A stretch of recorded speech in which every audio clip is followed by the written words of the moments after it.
I hope you guys are back with your tea and coffee, and I just had my water, so I'm so happy to see you guys back. Welcome, welcome, welcome to our part 2. And in this part again, patience is required. I'm going to walk you through every single example of a different style of questions, and then we will see how it's going to go, okay? So I hope you stay patient. So again, I'm going to share my screen with you guys, and then we'll go from where we kind of left, okay? So now you can see they have different, NCSBN has introduced different styles like extended multiple response, extended drag and drop, clause style question, highlight, matrix, bow tie, bow tee, however you say that, trend, so all those type of questions which we're going to talk about, okay? So are you guys ready to see the examples? All right, let's just go one by one. Oh my God, it looks challenging, but it is not challenging at all, okay? So before we start, I want you to take a deep breath in through your nose and out through your mouth, okay? Just relax, stay calm with an open mind. Just do this, okay? Don't make this reservation in your mind that this is hard. It's not hard. Let's just go through this together, okay? So in extended multiple response, you guys see what the big difference is. I'm just going to change the color of my pen here so that you guys can easily see that. In this one, candidate has to select one or more answer options. So moral of the story, guys, this is actually your old SATA type of question, okay?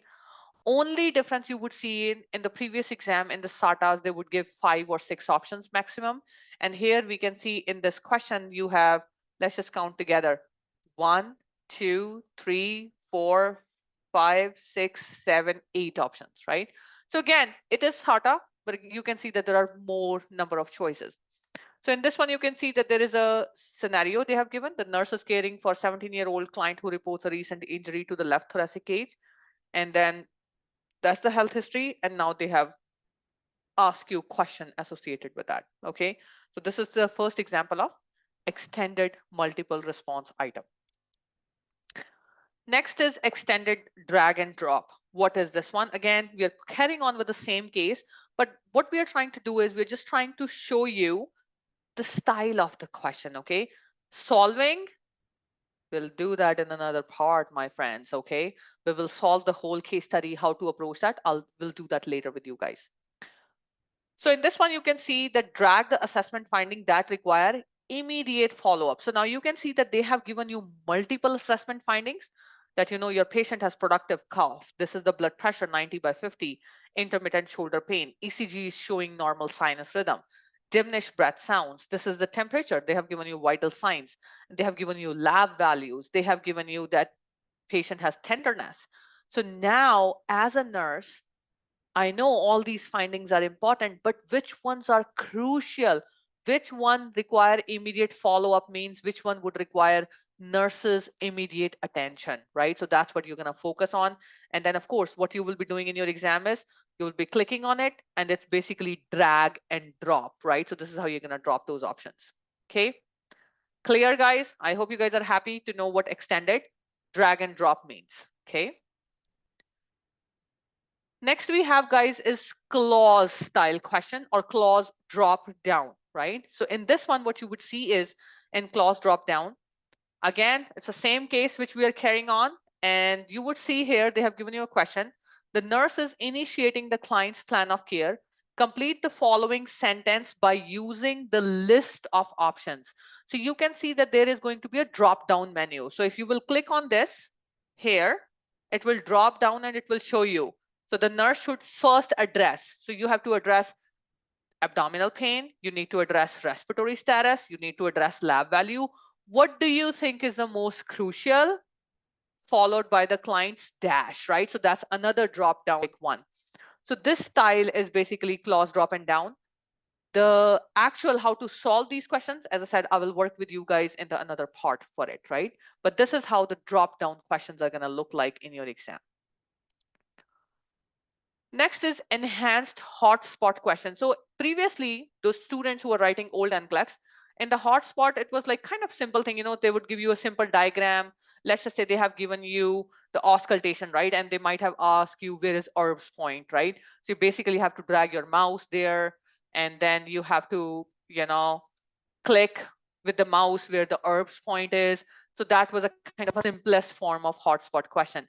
But now you would see the hotspot has also been elaborated, where you have to highlight the choices among, whatever question they have asked, and you have a whole paragraph to read, and you have to highlight the important points, which can be important assessment points, symptoms, clinical symptoms, whatever they have asked you in the question. So I'll walk you through that. Let's just go back to the PowerPoint.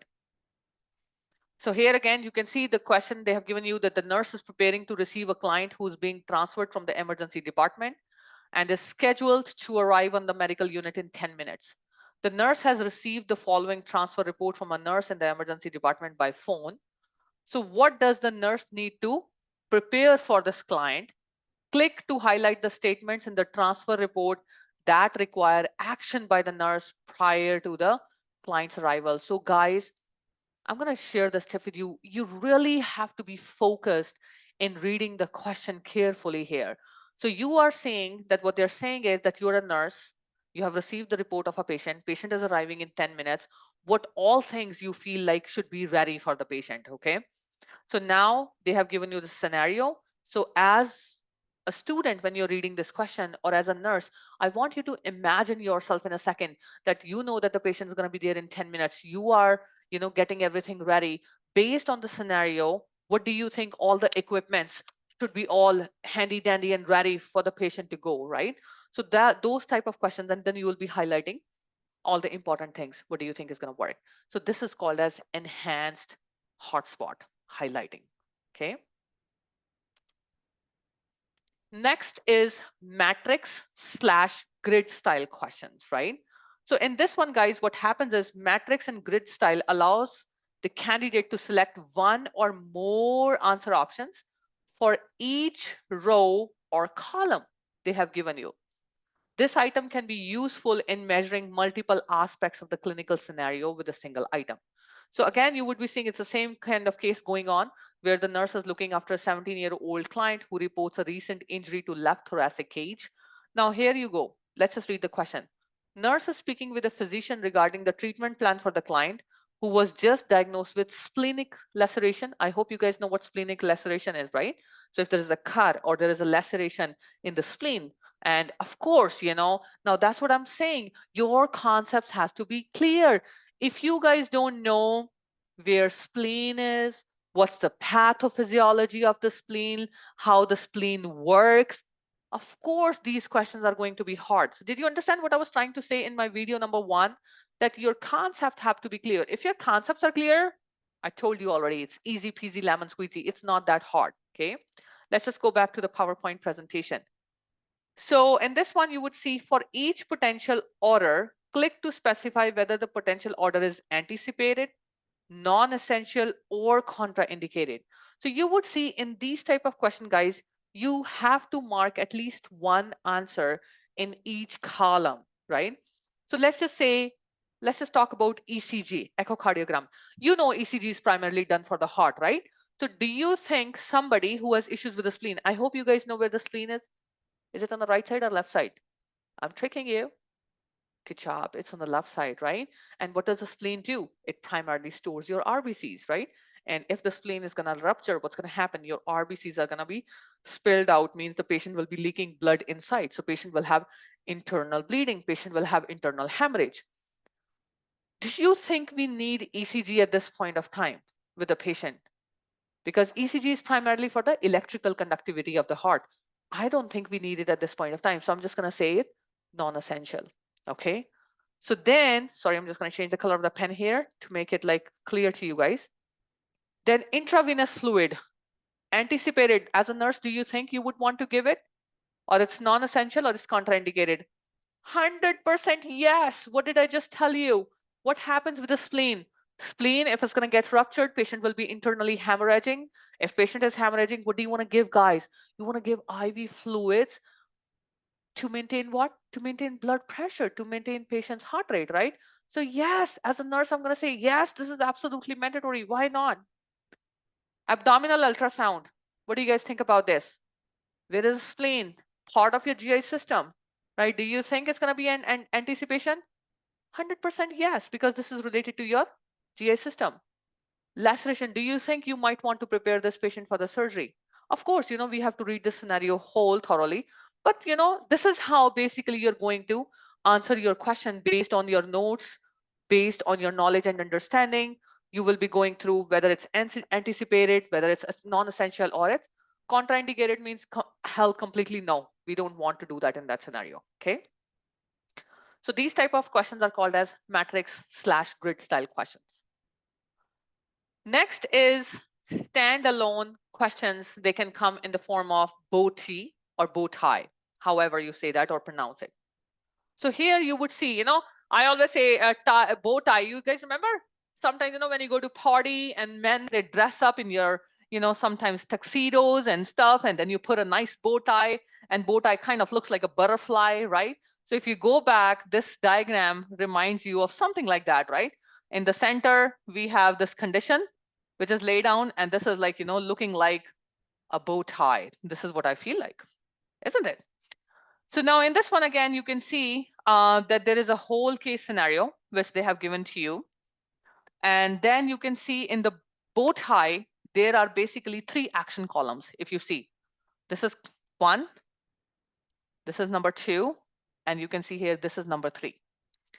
So actions to take, what is the potential condition of your patient, and what are the parameters. And you can see you guys have been given multiple choices, but you actually have to pick the one which actually, or 2 which actually works for that. So for example, let's just say they have given you actions to take 1, 2, 3, 4, 5. So they feel like there can be 5 actions which a nurse can take. But again, guys, we have to go by priority. So you have to pick top 2. Okay. Similarly, what do you think this happening with the client? Again, how to solve this question? We will do that in a case study approach. I'm reminding you guys again, and but I'm just showing you that this is a style of a question here. And what parameters to monitor? Again, you have been given 5, but you have to pick the top 2. So this type of question, remember this bow tie, which I was talking about, is called as bow tie style question. Okay. Again, this type of question can be a single standalone question and might not be associated with a case study, right? So you have to read a lot. You can see that this is the big difference. When you're getting those 18 items, a lot of reading, a lot of patience, a lot of technical sensitivity is required when you're answering those questions. This is also another example of standalone. So in standalone, you basically get two style of questions. Standalone means kind of independent questions. One is the bow tie, another is a sample trend question. So here you can see it's 10 o'clock, 1400, 1800, they have given you time. They have given you intake output. And then you can see that there are multiple nurses notes that, okay, 10 o'clock, this was the patient's condition. 1400, this was the patient's condition. 1800, this was the condition. Now you can see which of the following diagnostic procedure the nurse should anticipate the physician would order on this patient. And this is a SATA question. SATA means select all that apply. Okay, either 2 can be correct, 3 can be correct, right? So based on a scenario, you will be picking just like a normal SATA, which we used to do before, right? In that one. So this is called as sample trend items. Okay. So now I think I should be pausing my second video here. And in the next video, which is video part 3, guys, again, I would be needing your patience, and I feel bad for saying this again and again. But I will talk about scoring system, which that's the reason what I was telling you guys that I feel this exam is becoming way more easier, in my opinion. This is just my opinion as an educator. But again, don't forget, you need the concepts, you need the understanding, you need the theoretical knowledge. If you are somebody, and I'm being very honest to you guys, because it depends upon the country where you come from. I have taught students from 14 to 15 different countries. Believe me or not, I have lots of students who are from India, Pakistan, Nepal, Bangladesh, Philippines, Nigeria. These are the Korea, right? So these are the I'm just like Cameroon, which are on my basically in my mind right now. What I have seen is in general, specifically, that the people, what I have learned from all those different students is that the study culture is very different. Mostly the emphasis on memorization, and I basically call it rattafication. That's kind of in Hindi sometimes, and hin English. I'm mixing Hindi and English here. So in that one, guys, what happens is like They just tell you to basically memorize the information and go and spit it in the exam. But things doesn't work like that in NCLEX, guys. You really have to have conceptual understanding, and that's what we work on in our FBNPC programs. We work on those concepts. We build you from ground level up. If your foundation is strong, you can make such a big and a beautiful building on your foundation, and you're going to be in one amazing nurse in the clinical setting. And if you don't know your concept, you're just kind of memorizing the things, it's just going to be, I'm not sure how helpful it's going to be for you in the NCLEX, right? It's practically impossible. If you look at our medical surgical books, this is 2,000 pages, 2,500 pages, 3,000 pages book. How can somebody remember? You really have to have a good photogenic memory for that, or maybe you're eating too many almonds as per Indian culture. So guys, that's why, as I said, make sure that your concepts are clear before you write this exam. In the next video, maybe grab, I don't want to give you too much caffeine, okay? Maybe grab something to eat or drink. We'll catch up on video number 3, and I will be talking about polytomous marking system. Have you heard about it? No? Okay, then you come back for video number 3, that how you are going to get partial scoring, which is different in the new exam versus the old exam, okay? Stay tuned. Thank you for watching. Thank you for being patient listening. And I'll see you guys in our video number 3. Bye.